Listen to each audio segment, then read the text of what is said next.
Hello friends, आप सभी का आपके यूट्यूब चैनल पे स्वागत है।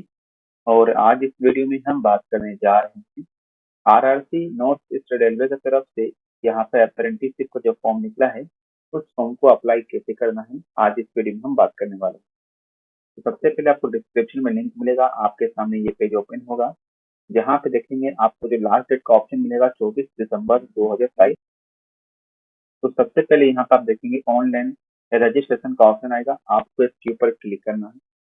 जब आप इसके ऊपर क्लिक करेंगे तो यहाँ पे आप देखेंगे आपके सामने वर्कशॉप का नाम दिखेगा कि कहाँ कितनी सीटें हैं। जैसे यहाँ गोरखपुर में देखेंगे 411 सीट है, गोरखपुर कैंट के अंदर 63 सीट है। इसी प्रकार से टोटल यहाँ पर 1104 सीट। आप जिस भी जहाँ पे अप्लाई करना चाहते हैं आप उसके हिसाब से कर सकते हैं। तो आपको नीचे आना है, एक डिक्लेरेशन होगा, उसके ऊपर क्लिक करके प्रोसीड का जो ऑप्शन है क्लिक कर देना। उसके बाद यहाँ पे पूछेगा आपका ट्रेड का नाम कि आप किस ट्रेड से अप्लाई करना चाह रहे हैं। तो जो भी आपका ट्रेड का नाम होगा उसका सिलेक्शन कीजिएगा और नेक्स्ट के ऊपर क्लिक कीजिएगा। इसके बाद पूछेगा कि आप विकलांग है कि नहीं, आपको यस और नो के ऊपर क्लिक करना है। अगर आप विकलांग होंगे तो यस के ऊपर क्लिक करेंगे और बताना होगा कि 40% से ज्यादा अगर आपका विकलांग वाला सर्टिफिकेट नहीं तभी यहाँ पे यस पे क्लिक कीजिएगा, वरना नो के ऊपर क्लिक कीजिएगा।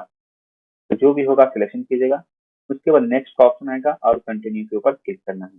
अब यहाँ पे कुछ डिटेल्स आपको देखने को मिलेगा, आपको देख लेना ये सब कुछ सही है कि नहीं इसमें। तो इसके बाद यहाँ पर आप देखेंगे कि नीचे में आपको आई अंडरस्टैंड का ऑप्शन होगा, इसके ऊपर क्लिक करना है। अब यहाँ पे आपको कुछ डिटेल्स भरने होंगे, जैसे कि यहाँ पर आपको नाम, आपका जो जेंडर होगा मेल है फीमेल है ट्रांसजेंडर जो भी होगा सिलेक्शन कीजिएगा। उसके बाद आपका ईमेल आईडी, पापा का नाम, उसके बाद आपका जो रिलीजन होगा चाहे वो हिंदू मुस्लिम सिख क्रिश्चियन जो भी होगा उसका सिलेक्शन कीजिएगा। इसके बाद आपका जो ईमेल आईडी है ईमेल आईडी दीजिएगा और अपने मम्मी का नाम लिखिएगा। उसके बाद यहाँ पे आधार कार्ड का नंबर, मोबाइल नंबर ये आपको डाल देना है। उसके बाद यहाँ पे कम्युनिटी होगा यानी कैटेगरी का सिलेक्शन करने के लिए कहा जाएगा, तो जिस भी कैटेगरी से बिलोंग करते हैं उसका सिलेक्शन कीजिएगा। इसके बाद बताना है कि आप एक सर्विसमैन हैं कि नहीं, यस या नो के ऊपर क्लिक करना होगा। इसके बाद यहाँ पर मोबाइल नंबर फिर से आपको कंफर्म कर लेना है। उसके बाद आपका जो डेट ऑफ बर्थ है आपको अपना डेट ऑफ बर्थ डाल देना है। उसके बाद पूछ रहा है कि are you ward of the one of the following, यानी कि यहाँ पे आपके पापा या मम्मी किसी से काम कर रहे हैं, जैसे कि सर्विंग जवान है या एक्स सर्विसमैन जवान है, तो वो आप होगा तब बता दीजिएगा, नहीं है तो नो के ऊपर क्लिक कीजिएगा। इसके बाद आपके जो नियरेस्ट रेलवे स्टेशन है उसका आपको यहाँ पे नाम लिख देना है, और वो स्टेशन का नाम लिखना जो कि थोड़ा सा आपके लिए बड़ा स्टेशन हो जहाँ पे हर एक ट्रेन रुकती हो। इसके बाद यहाँ पे एड्रेस लिखना होगा, तो लाइन 1 के अंदर आप विलेज और वार्ड नंबर का यहाँ पे लिख सकते हैं। उसके बाद लाइन 2 में पोस्ट ऑफिस का और थाना का यहाँ पे आप डिटेल्स दे सकते हैं। उसके बाद सिटी, टाउन या विलेज जो भी होगा आपको यहाँ पे लिख देना है। उसके बाद यहाँ पे आपको अपना स्टेट का सिलेक्शन करना है कि आप किस स्टेट से बिलोंग करते हैं।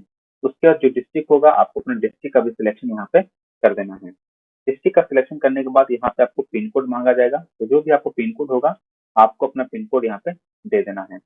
पिन कोड डालने के बाद यहाँ पे देखेंगे लिखेगा कि परमानेंट एड्रेस, तो परमानेंट एड्रेस यहाँ पे पूछ रहा है।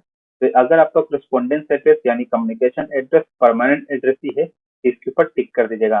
अगर यहाँ पे परमानेंट एड्रेस अलग है करस्पॉन्डेंस से या कम्युनिकेशन से तो यहाँ पे आपको सेट करना होगा।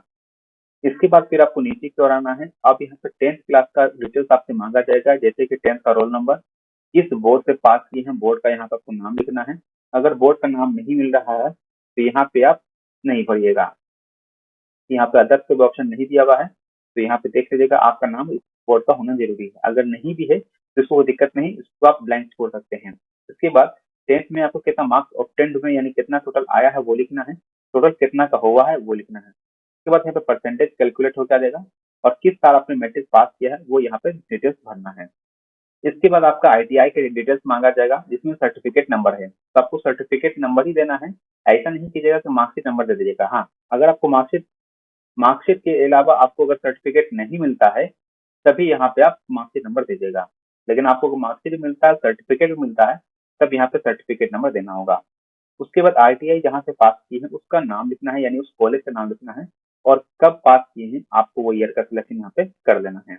इसके बाद आईटीआई में आपको कितना मार्क्स ऑब्टेंड हुआ है वो लिखना है यानी कितना आया है और कितना का टोटल टोटल था वो लिखना है। जैसे एग्जाम्पल के तौर पर मैं मानता हूँ कि 2250 का टोटल एग्जाम हुआ था 4 सेमिस्टर का, ठीक है, और उसका यहाँ पे मुझे आया 1691, तो वो आप यहाँ पे लिख लीजिएगा। उसके बाद यहाँ पे परसेंटेज कैलकुलेट होके आ जाएगा और यहाँ पे फिर आपका डिक्लेरेशन होगा, इसके ऊपर आपको क्लिक करना है और इस कैप्चा कोड को यहाँ भर के कंटिन्यू के ऊपर क्लिक कर दीजिएगा। इसके बाद आपके सामने आपका फॉर्म का प्रीव्यू होगा, आपको देख लेना है कि आपका जो भी डिटेल्स आपने भरा है वो सही है कि नहीं। अगर सब कुछ सही है तो यहाँ पर yes all data is correct के ऊपर क्लिक करके सबमिट के ऊपर क्लिक कीजिएगा। अगर कुछ गलती है तो यहाँ पर लिखिएगा क्लिक हियर टू एडिट और चेंज फॉर्म डाटा, इसके ऊपर क्लिक करके और फिर आपको चेंज करना है जहाँ पे गलती। सब कुछ सही है, सबमिट के ऊपर क्लिक करना है। इसके बाद यहाँ पे आप देखेंगे कि आपका रजिस्ट्रेशन हो जाएगा और यहाँ पे आपका पासवर्ड आपका डेट ऑफ बर्थ ही होने वाला है। इसके बाद यहाँ पे क्लिक हियर टू लॉगिन का ऑप्शन आएगा, आपको क्लिक हियर टू लॉगिन के ऊपर क्लिक कर देना है। इसके बाद एक नेक्स्ट प्रोसेस जाएगा जहाँ पे आपको रजिस्ट्रेशन नंबर और पासवर्ड का इस्तेमाल करके लॉगिन के ऊपर क्लिक करना है। अब इसके बाद यहाँ पर आप देखेंगे कंप्लीट एप्लीकेशन का ऑप्शन आएगा, आपको कंप्लीट एप्लीकेशन के ऊपर क्लिक करना है।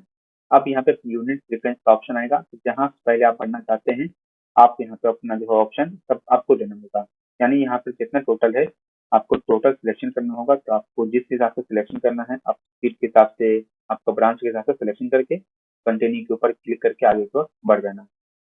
इसके बाद आप यहाँ देखेंगे आपके सामने जो है आपसे फोटो और सिग्नेचर, 10th का मार्कशीट, 10th का ये सब डिटेल्स जो है ऑप्शन अपलोड करने के लिए मांगा जाएगा।